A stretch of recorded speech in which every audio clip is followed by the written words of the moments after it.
हमारे आज के कहानी के लेखक है संजय राणा।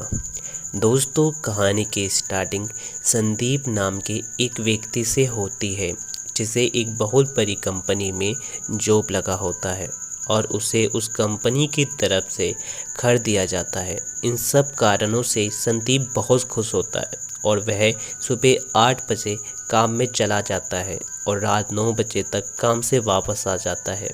उसके लाइफ में अब सब कुछ ठीक चल रहा होता है, पर ज़्यादा समय तक नहीं।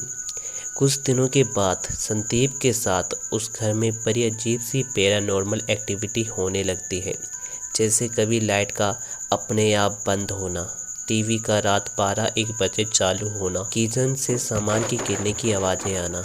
इन सब कारणों से अब संदीप रोज़ाना डरने लगता है और अब धीरे धीरे दिन प्रतिदिन संदीप की हालत और ख़राब होने लगती है और अब उसे रात के समय बड़ी अजीब से सपने आने लगते हैं, जैसे कि कोई कह रहा हो, ये मेरा घर है।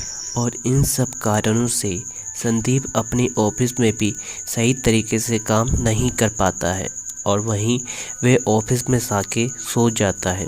संदीप की ऐसी हालत को देखकर उसकी फ्रेंड पूछती है कि संदीप, क्या हुआ? तुम्हारी हालत दिन प्रतिदिन खराब क्यों हो रही है?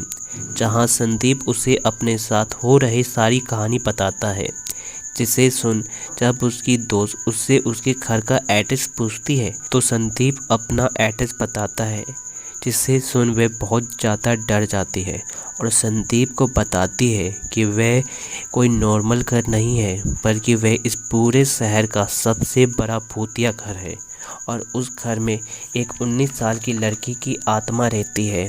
और फिर वह बताती है कि कुछ साल पहले उस बड़े से घर में अंजलि नाम की एक लड़की रहती थी, जिसके पिता एक बहुत बड़े बिजनेसमैन थे और अंजलि के अलावा उसके पिता का कोई दूसरा बच्चा नहीं था। इसलिए उसके पिता मरने से पहले अपनी सारी प्रॉपर्टी उसके नाम करके मर गए और उनके मरने के कुछ साल बाद अंजलि के चाचा ने उस प्रॉपर्टी के लिए अंजलि को मार दिया। लेकिन अंजलि के मरने के कुछ दिनों के बाद उसके चाचा ने आत्महत्या कर ली।